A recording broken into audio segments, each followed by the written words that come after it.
Reddit confession. I gave someone lice on purpose when I was in 4th grade. This is so dumb but also a little evil, so I thought it would make sense to share this here. To be clear, this happened when I was 10 years old and I'm 21 years old now. In 4th grade there was a big head lice issue starting up at school. At the end of the day we were all given letters to pass on to our parents about the required actions that need to be taken to prevent it from spreading, and what to do when your child has lice, etc. These letters sparked up a conversation between my group of friends, and many of the girls were claiming about how gross head lice is. This boy in the friend group, Dave, kept saying how dirty and disgusting a person would have to be to get lice.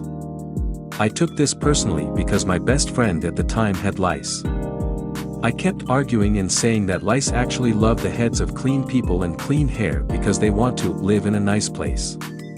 It escalated way more than it should have when he called me a lice lover, and teachers ended up separating us. Needless to say, a week later I got lice. My mom had been showing me in the evenings, as she used the lice comb on my hair, what the eggs and adult lice looked like. I was sat next to Dave in technology class. In South Africa this is a compulsory class we have until 9th grade. And once he saw me scratching my head, the teasing started again. Let's just say the intrusive thoughts took over and I pulled several adult lice and lice eggs off my hair and sprinkled them into his when he wasn't looking. He showed up to school 3 days later with all his hair shaved off, and you best believe I teased him to no end, as his hair was his pride and joy. Crashed a car as a valet and got away with it. Somehow. For the past year I've been working as a valet for an upscale steakhouse. This happened my first day on the job. Our lot is about 20 spots long, with big square concrete pillars between every 3 spots.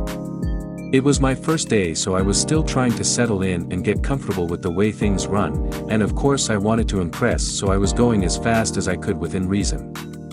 Well, as more and more people showed up, I guess I started to rush, and as I was parking this brand new Toyota Camry, I pulled forward to adjust and accidentally turned into a pillar, completely destroying the left side from the front fender to the back door.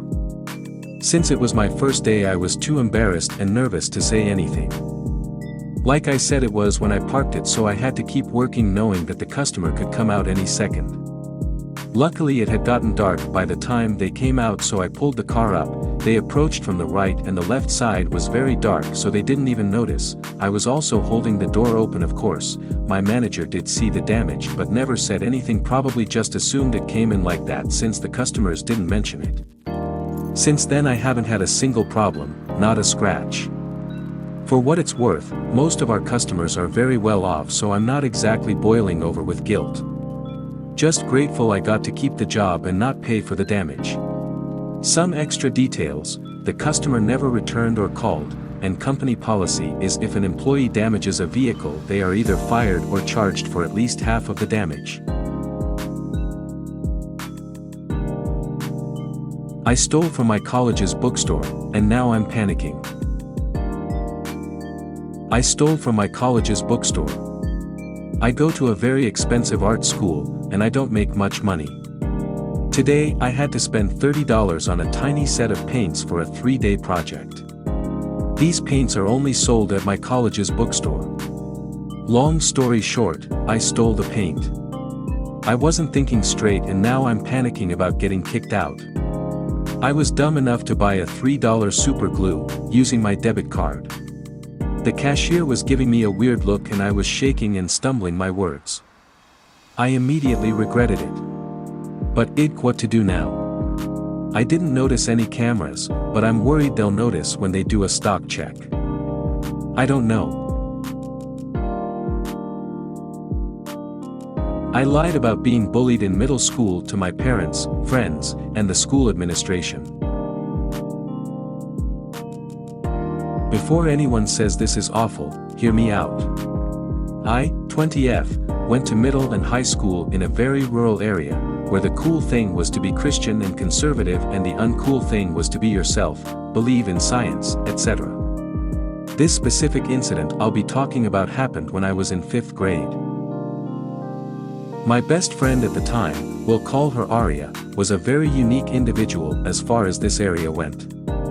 She was incredibly smart, especially when it related to science. She wore clothes that her mother had made for her. She always brought homemade foods no one had ever heard of before. She didn't shave her legs, which shouldn't be a big deal for literal 5th graders, but I digress, and the list goes on. I absolutely loved hanging out with Aria, because she was so kind to me and she was so interesting and different to anyone I'd ever met. Looking back, I think I had a crush on her, but I didn't know I liked girls yet at the time.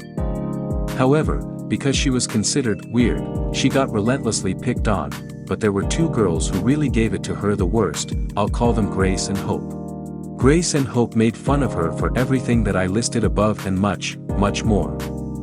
It pissed me off to no end.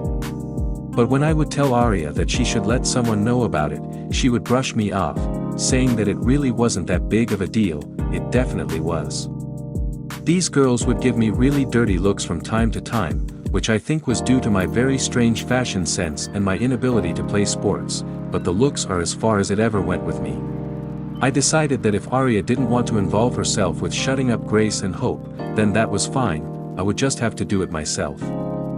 So, I lied to my parents, to these girls' parents, and the school administration that everything that was happening to Aria was happening to me. I first lied to my parents, and then they forced the school to call a meeting with their parents to do something about this shit.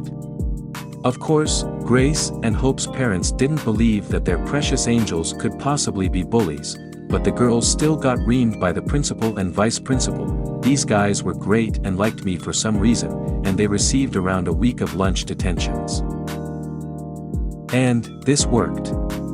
They left me alone, and since Aria and I were basically together all the time, they left her alone too, because they didn't want to be seen anywhere near me by administration. And I regret nothing, I've just never been able to tell anyone this story and wanted to get it off my chest. Aria left our school a year after anyway. She had already skipped a grade due to her intelligence and was about to skip another one, so she transferred over to a school on a college campus in a much bigger and less bigoted town. I haven't spoken to her since she moved away. She didn't have a cell phone or any social media, so it was hard to get in touch. I miss her, and I really hope she's doing well doing an internship for NASA or something.